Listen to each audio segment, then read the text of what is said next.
Oh, second base, what are we going to do with you? Welcome to Fantasy Baseball today on a Tuesday, October 13th. Frank Stanfield alongside Scott White, and I'll say we have an interesting show ahead of us. Interesting is the word that I'll use as we try and figure out what went wrong with Katel Marte and Jose Altuve in 2020. Good luck to us. Scotty Dubs, how's it going, man? Another congrats. Every time we show up here, I'm congratulating you on the Atlanta Braves advancing further in the postseason, and hopefully that just keeps happening. What's going on, Scott? Your Braves are in the NLCS. Yeah, hopefully it keeps happening. I would still bet against it. I would bet against them getting past this round. Of course, I would have bet against them getting past the Reds, too, so... what do I know? I am not a gambling expert, clearly. But yeah, we'll see. I'm feeling good about this postseason run they're on. It's been a long time since they've had any smidgen of postseason success. I was in high school, Frank. I was in high school, 2001. It was a different time. Scott, would you like to know where I was in 2001? Well, you were younger than high school. You were probably elementary school, right? I think I was in 5th grade, Scott. Yeah. This is crazy. Oh man, you don't even know what a successful Braves postseason team is. You don't know such a thing. I remember some of the 90s, obviously Yankees and Braves World Series. I was young, remember parts of them, but obviously wasn't old enough to really comprehend, and I haven't really gone back and watched, if I'm just being completely honest. And yes, I'm still wearing the Yankee hat here, and they have been eliminated. Scott, we haven't heard this in a while. Oh my goodness gracious! Of all the dramatic things I've ever seen.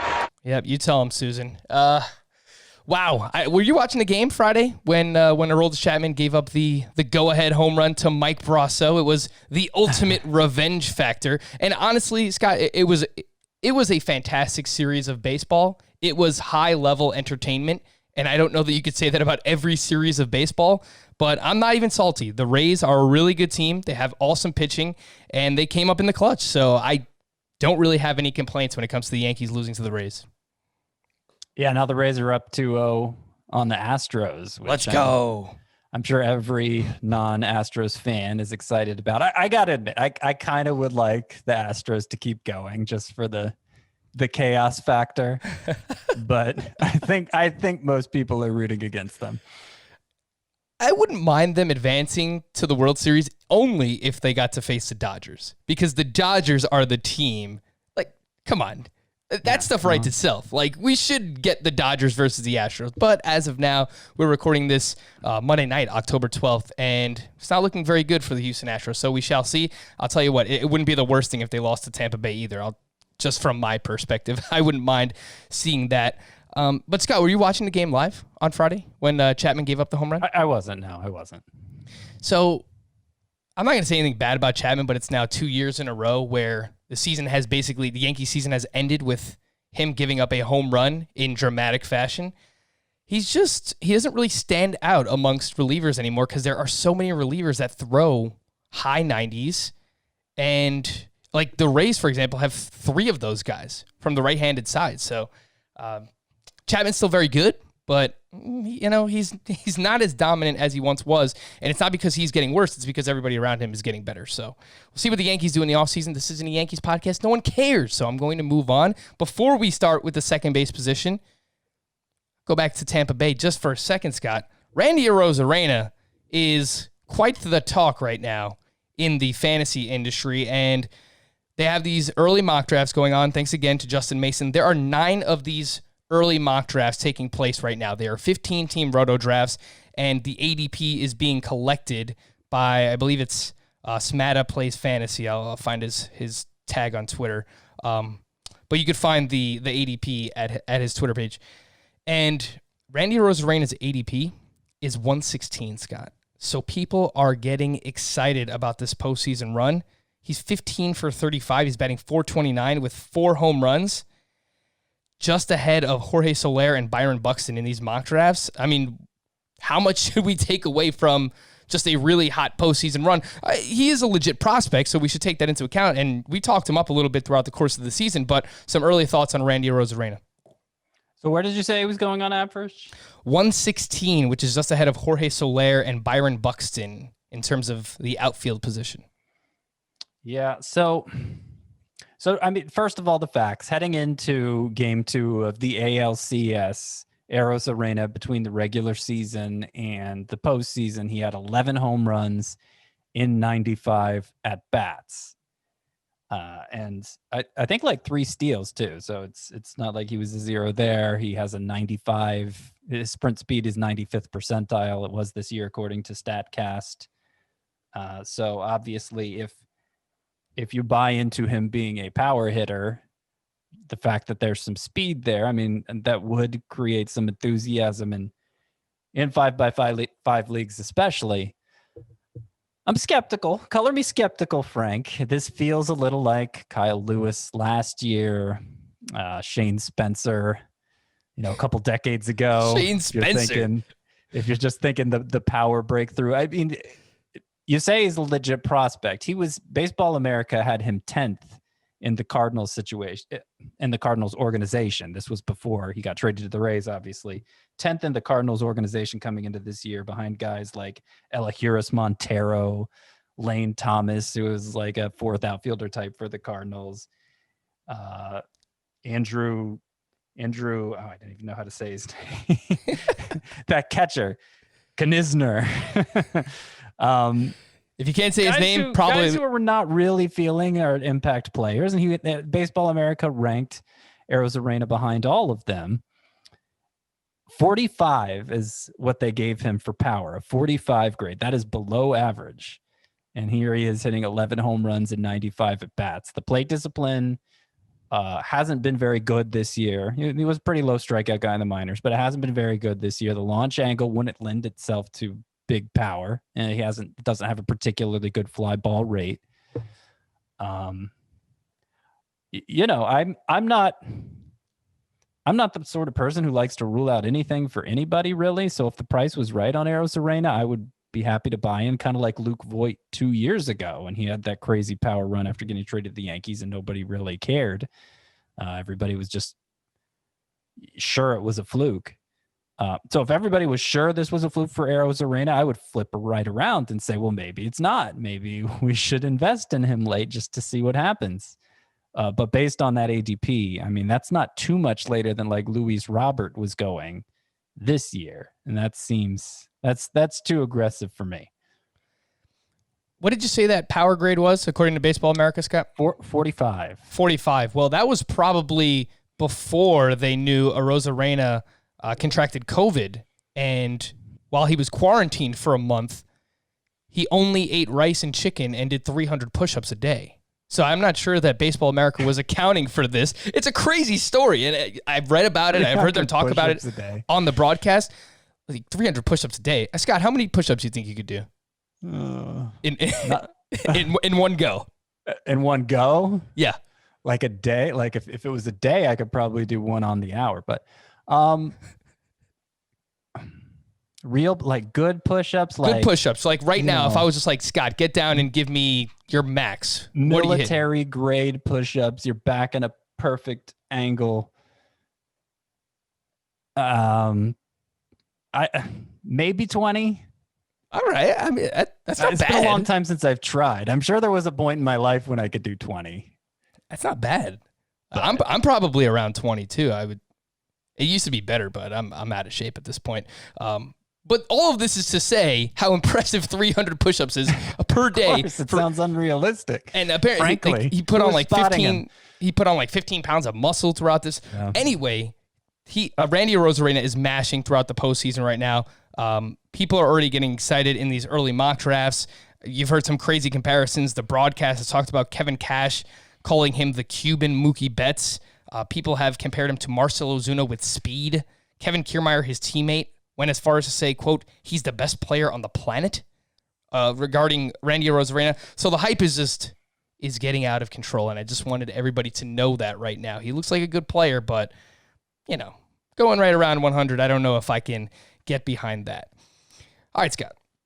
Before we get into the second base position again, I do just want to point out that we have kind of figured some things out regarding position eligibility for the 2021 season that I think some people should know.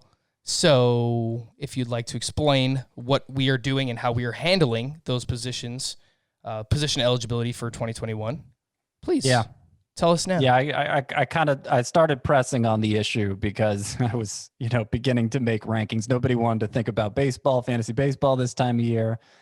But a bunch of us got together in a Zoom call and we decided that instead of the usual 20 games to retain eligibility from one season to the next, because the season was so short and so few players would begin next year multi-eligible with that rule, it will instead be 10 games. If a player played 10 games at a position in 2020, they will carry over that eligibility into next year. That's for position players. Obviously, for starting pitchers, it'll be 3 starts. They get starting pitcher eligibility, 5 relief appearances to have relief pitcher eligibility. So more or less cut in half from the usual standard. And that's not perfectly proportional, but it's close enough. And I think it prevents us from going the other way and having, out of control eligibility. And it does make, it's kind of amazing. I was going through some of the positions, how many players got exactly 10 games at a certain position. There is a lot. Yeah. Yeah. And of course that means now Cody Bellinger is going to be eligible at first base. It means Whit Merrifield's going to be eligible at second base. So we've already kind of done a quick look at those positions. DJ LeMahieu now eligible at first base. So, you get a new second and third in my first base rankings. Freddie Freeman, followed by Bellinger, followed by LeMahieu. And then comes Jose Abreu and Luke Voigt. Mike Moustakas is going to be eligible at first base now. At second base, we're doing second base today, so I don't have to go over that, I guess. Yeah, no, but it's relevant that we bring it up now because we're going to talk about a few of these players. And you mentioned Whit Merrifield will have second base eligibility, as will Jeff McNeil. Max Muncie will still have second base eligibility as well. So definitely relevant to bring that up. And I know some people have been asking. So again, 10 games played in 2020 will allow a player to have that position eligibility in 2021. 3 starts for a starting pitcher and 5 relief appearances for a relief pitcher. Scott, let's jump into these early second base ranks. And number 1 at the position, I think we had a little bit of a debate towards this not really debate, but discussion towards the end of the season about who would be the first second baseman in your rankings. And so far you have who at number 1? At second base? Yes. DJ LeMahieu. And I don't think there's really any room for debate here. He was, as unexpected as his breakout was in 2019, he went far beyond that this year. It was just unbelievable. The power production was still there. He ended up with an OPS over 1,000 after 893 last year. He had 364 tops in the majors, which obviously wouldn't be sustainable over a full season. But the bottom line is he didn't even take half a step back. If anything, he looked a little better. And so that should really give us a lot of assurance that this is just who he is now.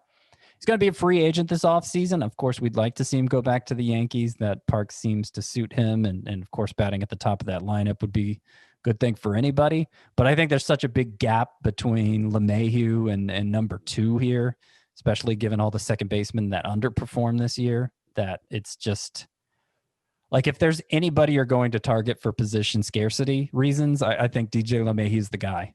Yeah, and the fact that he plays first and second base, first, not a great position. Second base, as we're going to talk about this whole episode, is still not really a great position overall. The last 162 games played for DJ LeMahieu, a .335 batting average, 35 home runs, 130 runs scored, 110 RBI, and 6 steals. The guy is just insane. Ever since he's joined the Yankees, he will be 32 years old at the start of the 2021 season. Scott mentioned that he is a pending free agent, so hopefully he goes back to the Yankees. That's where he would have, I think probably the best value for him from a fantasy perspective. He's got that short porch in right field. He hits line drives that way. He can go to all fields. And of course, just leading off for that lineup gives him so much run production as well. Scott, number 2 for you, Well, before we talk about it, who is your number 2 ranked second baseman? It's Aussie Albies, and it really doesn't feel like that much of a stretch because he came back so strong from the wrist injury. You look at some of the underlying numbers, like strikeout rate was high, the expected stats kind of low, but they got pulled down by that wrist injury too, and I just think he didn't have enough time to correct those. The base stats ended up looking pretty good because he was so hot when he came back, and of course he contributes across the board really in a 5x5 context. Batting average, not a huge home run hitter, but enough, and he steals some bases and just is he's useful across the board. Now he finished it. This kind of shows you the gap between him and LeMahieu. Aussie Albies had 3.14 fantasy points per game. I know these are 5x5 rankings, but it's easier to compare with fantasy points per game. 3.14 for Albies. DJ LeMahieu was 3.97. Huge difference. I think second at the position was actually Brandon Lau at 3.32. No, actually second at the position was Dylan Moore, who's not in my top 12. He was 3.43. But still, everybody way behind DJ LeMahieu at 3.97. Yeah, I don't think you can make the case for drafting Aussie Albies ahead of DJ LeMahieu in a points league. The past 3 years, head-to-head points per game for LeMahieu, rounding up 4.0, 3.7, and 3.0 for LeMahieu. The past 3 years for Aussie Albies, 3.1, 3.4, and 3.0 as well. So I don't think you can make the case for Albies to go ahead of LeMahieu in that format. But maybe in a roto context, Scott, you wouldn't even consider it because Aussie Albies can at least give you those steals. His last 162 games played 15 steals compared to just 6 for LeMahieu. We know that's not a really big part of his game. And according to this early ADP across these 9 drafts, Aussie Albies 30.8 ADP, DJ LeMahieu 35.4. So Albies is actually the number 1 second baseman being drafted in these early mock drafts. Yeah, and I want to do it. Last 2 years, Aussie Albies 271 batting average, 295 batting average. Last 2 years, DJ LeMahieu 364 batting average, 327. Maybe he gets a dozen more steals than LeMahieu, but I will look for that in other places. Yeah, I think I agree with you too. Like, I love Ozzy, and everyone knew that coming into the season. I think you kind of throw 2020 out because of, he was dealing with the right wrist contusion. He only played in 29 games. Again, this is Aussie Albies, but hit 271, 6 homers, 21 runs scored. Solid for Albies when he played this year, but I think you're probably looking at a 270 to 280 hitter for Albies, and I still feel pretty safe with saying LeMahieu is going to at least bat over 300. And that could push closer to like 330 as we've seen the past couple of seasons. So you sacrifice some steals, but you get a huge difference in batting average. So I tend to agree. I would still lean LeMahieu over Aussie Albies in these early rankings. Plus, there's a run in RBI difference too, especially if he's back with the Yankees. Albies for most of this year batted in the lower, batted like 5th or 6th, which obviously isn't as good as batting leadoff for the Yankees. We'll see where DJ LeMahieu goes, but I suspect he'll be batting the upper third of the lineup regardless. So to start the year next year, Scott, I mean, you're a Braves fan, so you could talk to this a little bit more. And we have to see what happens with Marcell Ozuna, obviously, but assuming Ozuna's back, do you think that they would go Acuna, Albies at the top and then Freeman third, or do you think they like having Freeman in that 2 spot? I think they like having Freeman second. Okay. I know they like having Acuna first, and Freeman just put together an MVP season, batting mostly second. The Braves seem to be on board with batting your best hitter second instead of the traditional third, which is where Freeman has hit for most of his career. And it's hard to argue with the production too, so they might just want to leave Freeman there. Don't mess with it. If it ain't broken, just keep rolling with Freeman there in that number 2 spot. Scott, your number 3 second baseman for 2021 after DJ LeMahieu and Aussie Albies is... I had to add him in there because it's Whit Merrifield, who, if we went by the 20-game standard, would not be eligible at second base. Those of you who play in commissioner leagues on CBS, you'll have to Sounds like you'll have to manually adjust your eligibility rules if you want to go with the standard, what we're treating as the standard 10 games for this year. But that would make Whit Merrifield second base eligible. And it turns out reports of his demise were greatly exaggerated. He rebounded in basically every way. He rebounded as a power hitter. Most importantly, he rebounded as a base stealer, was 12 for 15 after going 20 for 30 in a full 162 games last year. Got back to running a lot and got back to being more successful with it. And it looks like that part of his game isn't going away. Was still among the league leaders in line drive rate, even though first time in 3 years he hit under 300. But it was overall, it was better production with the power up, the speed up, and still looks like he has a lot left in the tank. So still a high-end performer at a thin position. For those of you that have listened to Fantasy Baseball today, all of 2020, first of all, thank you. But as long as I've been here, the one thing that I will always do, and I strive to do, is hold myself accountable. If I get something wrong, I will call myself out for it and try and figure out how to be better as a result. What did I learn from this situation? And I was wrong about Whit Merrifield. I think a lot of people kind of, were skeptical about him. He had slowed down in the second half of the 2019 season. He was getting up there in age. He's honestly put all that to rest for me. He will be 32 years old at the start of the 2021 season, but I have no issues with him. 282 batting average, 9 home runs, 38 runs scored, 30 RBI, 12 steals in 60 games in this shortened season, and he has missed just 4 games over the last 3 seasons. This guy is an Ironman. He is going to play, and he plays for a team that is going to run. Between him and Adalberto Mondesi, the Royals, I worried a little bit about Mike Matheny. Was he going to let these guys run as much as Ned Yost had let the Royals run in the past? And no issues there either. So he's going to continue to run. The StatCast numbers say that his sprint speed still remained consistent where it has been the past couple of seasons. Line drive rate consistently high, 25.7% since the start of the 28.6%, since the start of the 2018 season. That is second among all qualified hitters behind only Freddie Freeman. So I think there's still a lot to like about Whit Merrifield. His early ADP, 43.4. Scott, I might make the case, and as much as I like Albies, that if I can get Whit Merrifield 15 picks later, I kind of like that value more. Yes, I would agree. I would expect Merrifield to deliver the higher steals total next year. I might give him a slight edge in batting average too. That's basically a toss-up. I would give Aussie Albies a slight edge with the power, and obviously he has the better supporting cast. But I mean, honestly, Merrifield's production feels a little more bankable. Yeah, I agree. And he's delivering more of the scarcer category, the stolen bases. And for what it's worth, head-to-head points per game, 3.29 for Merrifield, 3.1 for Albies.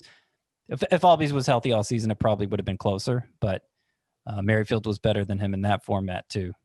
Yeah, and I'm not just burying Albies. Like, I still like him. It's just this early price tag. If it remains in this third round range, Albies is a safe player, but again, if I can get Whit 15, 20 picks later, I might actually be more interested in doing that. So something to pay attention to in this early offseason. All right, Scott, how much time do you have? Because number 4 and 5 in your rankings here, this can take a little bit of time trying to figure out what went wrong with these gentlemen in 2020, and they are Katel Marte and Jose Altuve, both in the top 5, which tells you a little bit about how the rest of second base shapes up. But the more I looked at these two, the harder it was to figure out exactly what went wrong for them. I mean, Katel Marte, his average exit velocity, his average launch angle were both just very slightly off from 2019. They were much better than the rest of his career. Like the 2020 version of Katel Marte looked much closer to the 2019 version than any previous version that we'd seen. And then as for Altuve, I mean, he wasn't great in terms of exit velocity or launch angle in the first place. So his weren't that different either. He struck out more, but he didn't strike out a ton. And I don't know.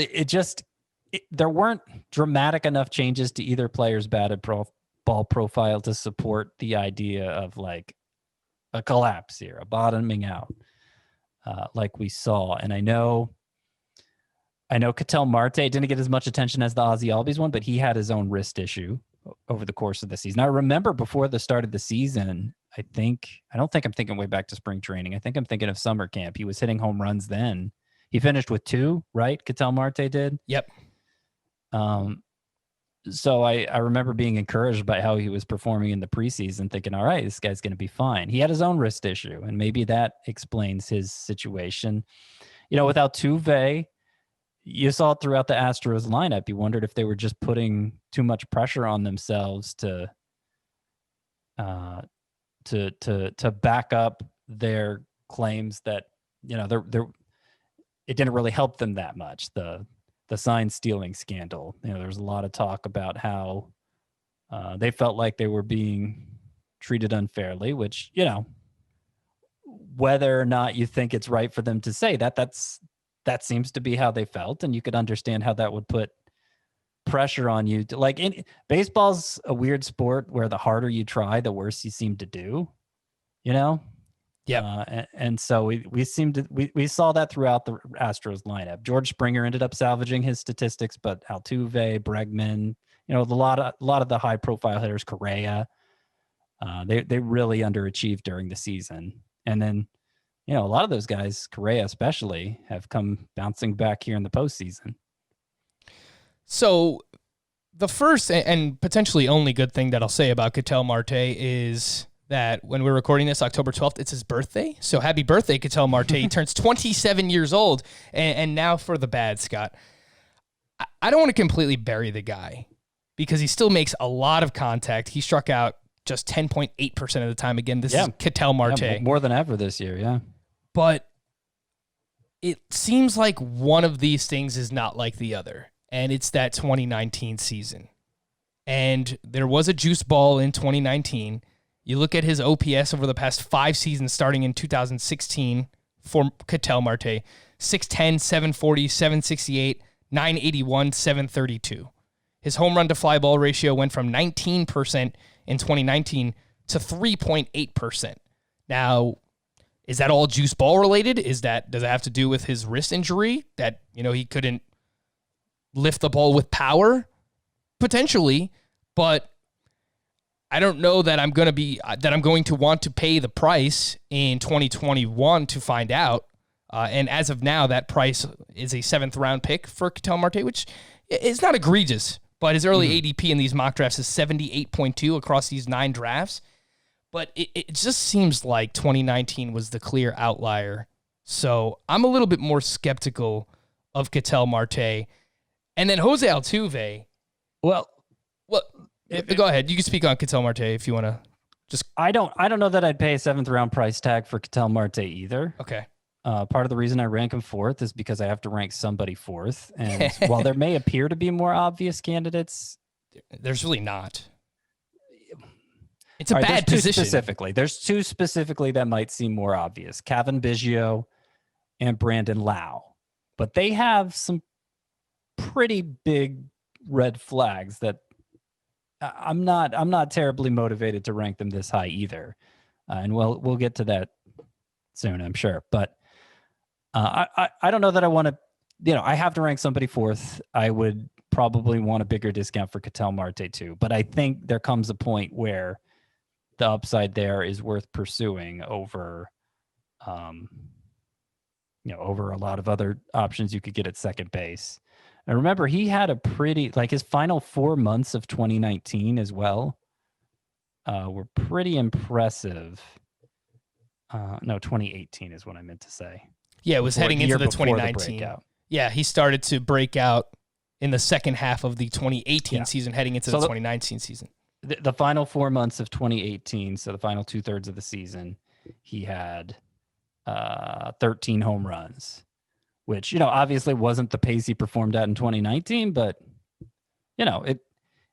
it suggests that he might be not far off from like an Aussie Albies, even if we're throwing 2019 out. And by the way, I feel like, the 2-month sample from 2020 versus the 6-month sample of 2019, I mean, which should count for more.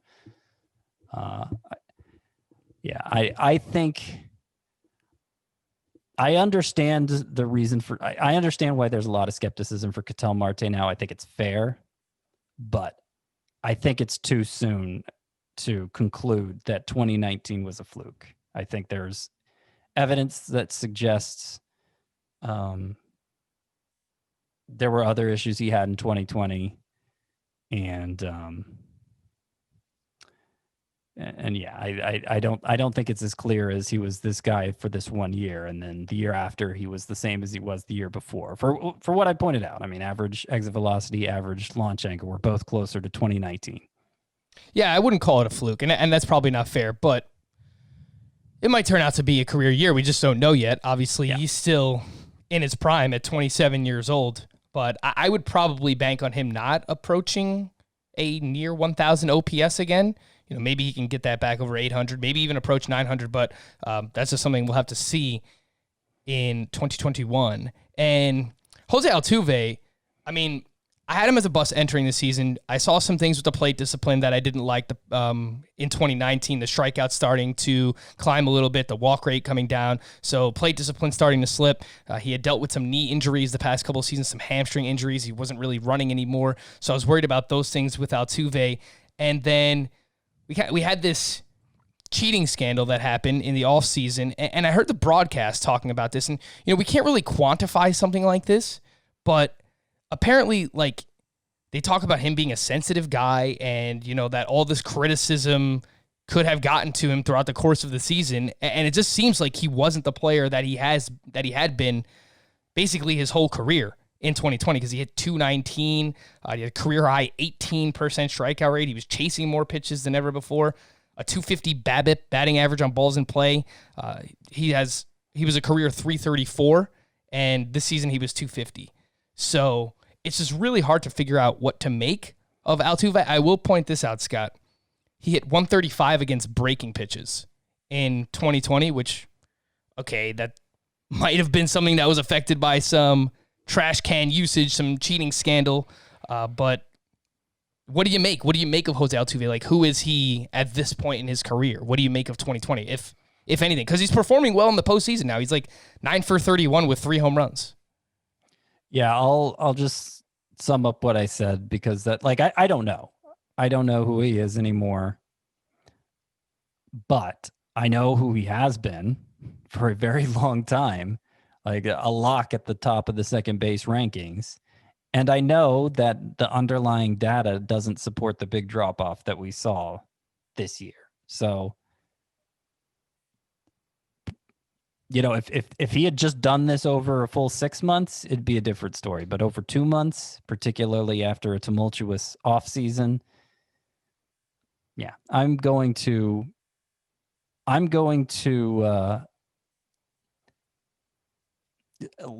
if the price is right, I will lean glass half full there. And I don't know, what is his ADP in those early mock drafts? What if I told you it was 113 compared to 78 for Katel Marte? Yeah, that sounds pretty good. I mean, that sounds like a good gamble to make there in the midpoint of the draft. Yeah, I tend to agree. I mean, that's quite the discount. Like we got Paul Goldschmidt at a discount entering this season. And I think there are some similarities between Goldschmidt and Altuve getting older, but that seems pretty good at 113. So might be something that we can get in on heading into next season. We're going to take a quick break. I just want to remind everyone that we have a new soccer podcast. Want to welcome a new show to the CBS Sports podcast family, Que Golazo. QUEGOLAZO is a daily soccer podcast that aims to bring you the best analysis and commentary from the world's game. They'll have gambling previews and immediate match recaps and react to all the latest news from the Champions League to the Premier League to Americans in Europe and everything in between. It's truly a must listen if you're a soccer fan. This Wednesday, which is October 14th, The team will be releasing their first full episode to recap the international break, but you can go subscribe now to Que Golazo on Apple Podcasts, Spotify, Stitcher, and anywhere else podcasts are found. When we come back, we will take a look at the rest of Scott's top 12 second base ranks for the 2021 fantasy baseball season. All right, Scott, we're 35 minutes in, and we've got to 5 second basemen. That's obviously my fault. So give me the next two here. Who do you have at 6 and 7 at the second base position? Number 6 is Kevin Biggio. Number 7 is Keston Hiura. Kind of opposite ends of the spectrum. One of them performed, one didn't. One I really worry about a lack of upside for, and one I think has a ton of upside. So, yeah, Biggio is kind of, if Katel Marte and Jose Altuve, I looked at the underlying numbers expecting to be underwhelmed and wasn't. Kevin Biggio was the other way around. I looked at the supporting numbers there and was like, wow, how did this guy StatCast hates this guy, Scott. StatCast hates Kevin Biggio. Hates him. 215 XBA. Ugh. 347 X slug. That is pitiful. Pitiful. Now he walks a lot, and he cut down on his strikeouts quite a bit. Yeah, like he made improvements. I was kind of surprised how bad the StatCast data was, and if this was 2 years ago before I really looked at that kind of stuff, maybe I'd be hyping Kevin Biggio to the hills. Maybe I still should be. I don't know, but those are so bad it gives me pause. And he just seems like a guy who sells out very hard for home runs and doesn't make particularly hard contact, and so you really can't expect much of the way of batting average. And for getting off to a hot start with the home runs, he ended up hitting just 8 in 60 games, so that translates to a little more than 20 over a full season. He did have 6 steals also, which translates to like 15 over a full season. So it's not like it wasn't great home run and steals production. It was pretty good. It was certainly starter worthy in a 5x5 league. And the fact that he walks a lot, that helps mask some of his shortcomings. But I think there's a clear limit to the ceiling here, and I think he's basically maxed out that ceiling. Like, I don't think there's another step forward for Biggio to take without really overhauling his profile. And I think it's very likely he takes a step back. That might not be fair to say, though. He's only 26 years old, Scott? So, maybe he can take another... he did make all these improvements this year, and, all these improvements. He cut down improvements, meaning what? He cut down on the strikeouts. Cut down the strikeouts from 28.6% to 23%. That's pretty good, and he has really good plate discipline. He actually made more contact outside the strike zone, which I think helped the strikeout rate. It was 47% in 2019, 62% in 2020. So when he swung at pitches outside the strike zone, he made contact 15% more of the time in 2020 versus 2019. So yeah, he did improve in that sense. He has now played 159 career games in the MLB, 240 average, 24 home runs, 20 steals, 0 caught stealing. He is very efficient on the base paths, and it's a pretty good lineup in Toronto. So look, it's always possible a player does something that changes. Like, this is baseball. The smallest changes can make the biggest difference. I say that all the time. Or at least I think I do. and so that's always possible. But I don't think you can project that onto a guy. So seeing what Biggio's profile has been the last 2 years, even acknowledging the improved strikeout rate this year, I don't see how there's the room for more. It seems like there's room for a lot less. So I certainly don't want to pay up for Biggio. And again, Scott had Kevin Biggio at number 6, and he had Keston Hiura at number 7. Keston Hiura, who will be just 24 years old when the 2021 season starts, hit .212 with 13 home runs, 30 runs scored, 32 RBI, and 3 steals in 2020.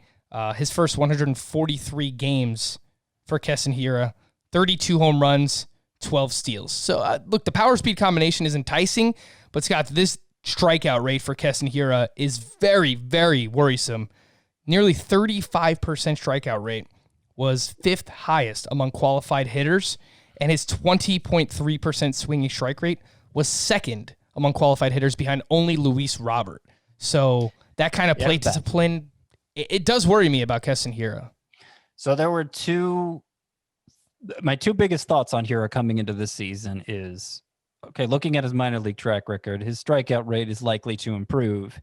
And even if it doesn't, he impacted the ball so hard as a rookie that it probably won't matter. Well, the strikeouts actually got worse, and he didn't impact the ball nearly as hard. It was a 2-month sample. He does have a very good prospect pedigree, like, one of the best hitting prospects in baseball before he got called up. So certainly not going to write him off over an ugly 2-month sample, but it was ugly.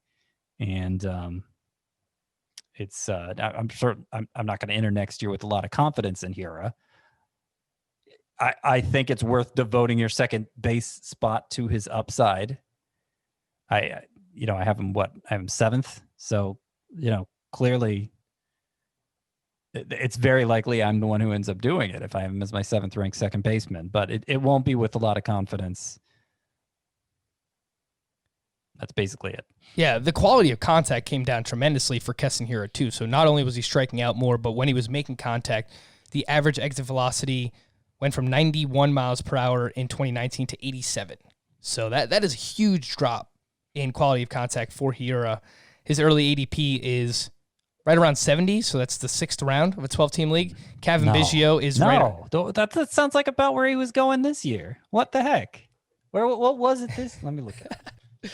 I think first. This year was a little, it was like 4th, 5th round entering 2020. So I guess people are just not putting much stock into it, and they still see upside based on that prospect pedigree. And then Biggio is 67.3, so in the 6th round, Scott. It seems like as of now, Jose Altuve is looking like probably the biggest value.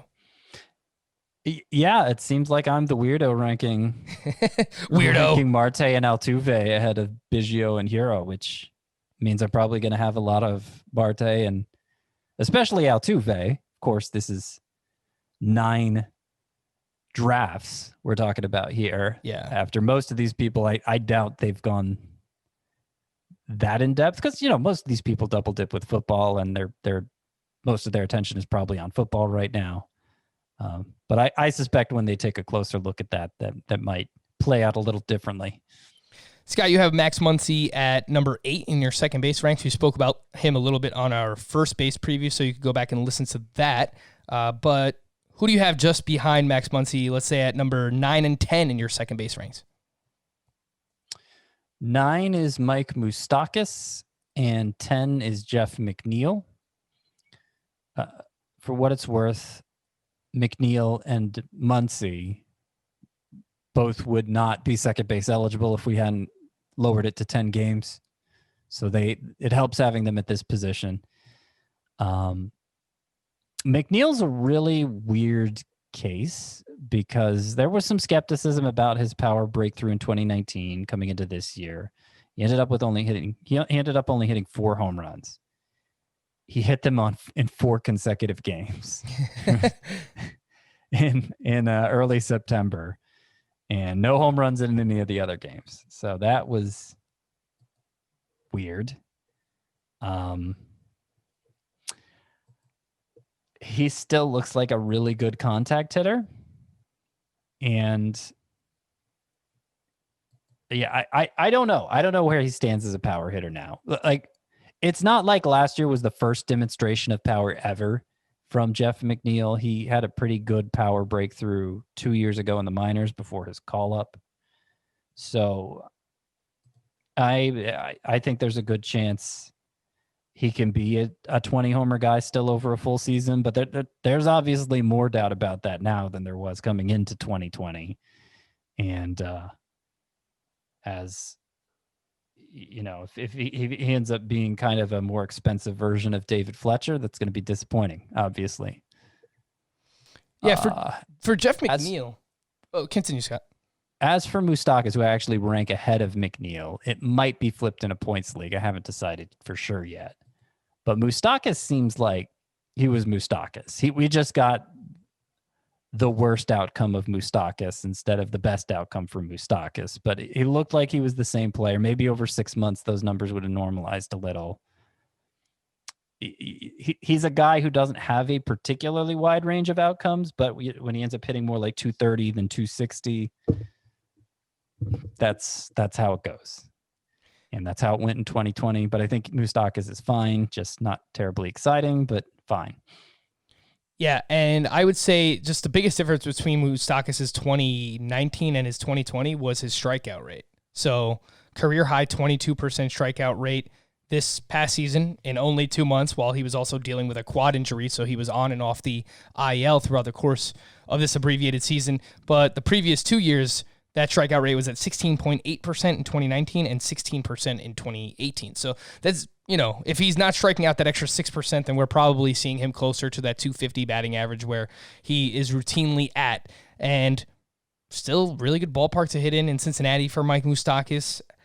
Early ADP 142, the 12th round. I mean, he's not terribly exciting, but that seems like a decent fallback option just early on here, looking at this for Mike Moustakas. The one thing that I noticed about him, looking at his StatCast numbers, Scott, he saw an 11% increase in breaking pitches from pitchers this year, and he hit just 100 against them. So it could be something where pitchers kind of figured something out, a hole in his swing, and they started throwing more breaking pitches, and he obviously didn't do well against them. So just something to pay attention to. It caught my attention. That is for Mike Moustakas. And then Jeff McNeil, he basically just had a bad first month each of the past 2 seasons, Scott, where it's like last year, I believe it was April, where he had like a sub 700 OPS, and then it was really good the rest of the way. And this year just so happens that it's a 2-month season, so if you're not good for the first month, it's probably going to affect your overall numbers. But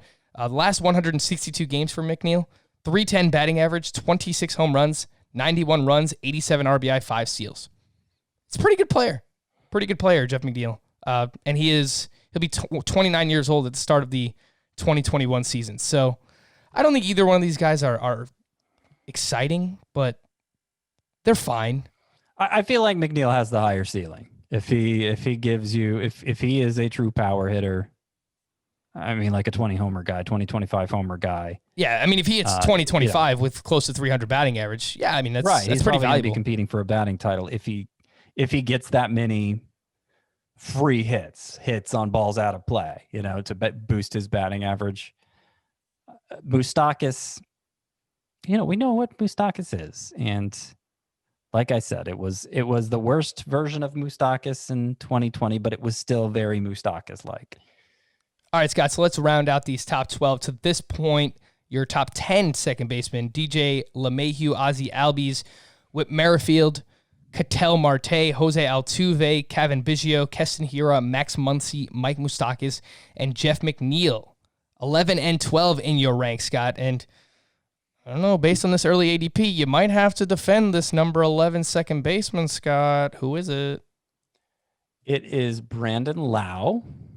Doesn't surprise me. I feel like for pitchers especially, but for some degree hitters too, volume doesn't get the attention it should from a lot of fantasy analysts.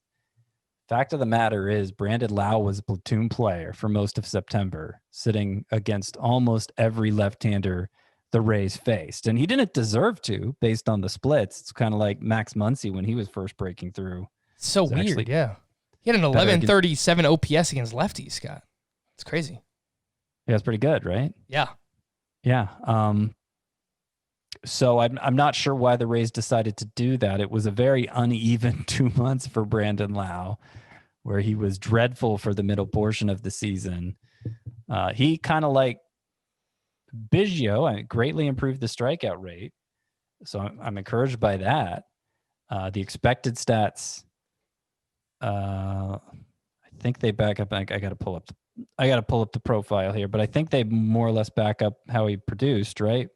Yeah, StatCast likes him. 17% barrel rate was in the 98th percentile, 552 expected slug, 93rd percentile. So StatCast likes the quality of contact for Brandon Lau. He ended up with 14 home runs in a very short season, and he had 3 stolen bases as well, which isn't bad. Might be a double-digit steals guy over a full season, but if he ends up sitting consistently against left-handers, which is how things finished out, and of course the Rays love their platoons, I feel like it's a 60-40 split in terms of a player's fantasy value. 60% is how good he actually is, and 40% is how much he plays, and really pulls down Lau if you can't count on him getting consistent playing time. Maybe I overdid it here in these rankings, and he'll kind of creep his way back up. But I don't think I want him unless he's discounted. So that's kind of what I was trying to demonstrate here. And discounted he will not be, at least according to these early mock drafts. Got Brandon Lau with an ADP of, are you ready for this?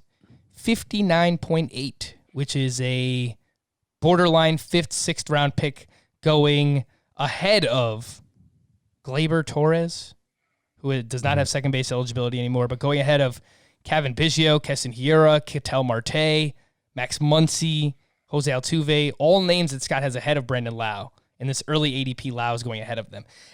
And I think that there are some things to like, but I do appreciate what you brought up regarding the playing time. And we should have mentioned it for Randy Rosarina at the top too. Like, we don't know if Randy Rosarina is going to play every day. If he's as good as they're talking him up to be, the next Mookie Betts, best player in the world, then yeah, they probably will play him every day. But I think it's something it always kind of creeps into the back of your mind for Tampa Bay Rays players. It seemed like when Austin Meadows was healthy this year, he was an everyday player for them. So maybe they will kind of push Brandon Lau into that same stratosphere of player on their team. But I like the improvements, obviously lowering the strikeout rate.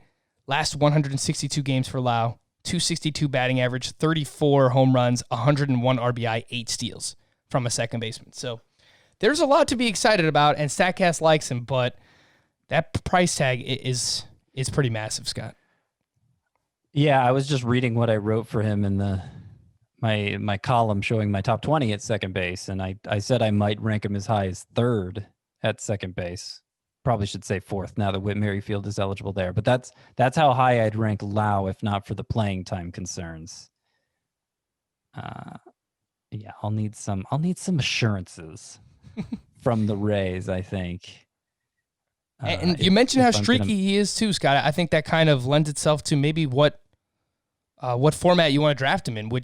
That makes him better in Roto because, all right, end of season numbers, as long as they're there, doesn't really matter how you get them. But in a head-to-head points league, you need some kind of consistent production. And so far in the playoffs too, Brandon Lau, he's 3 for 34 with 0 extra base hits. Does that count for anything? I don't know, but kind of lends itself to that streakiness.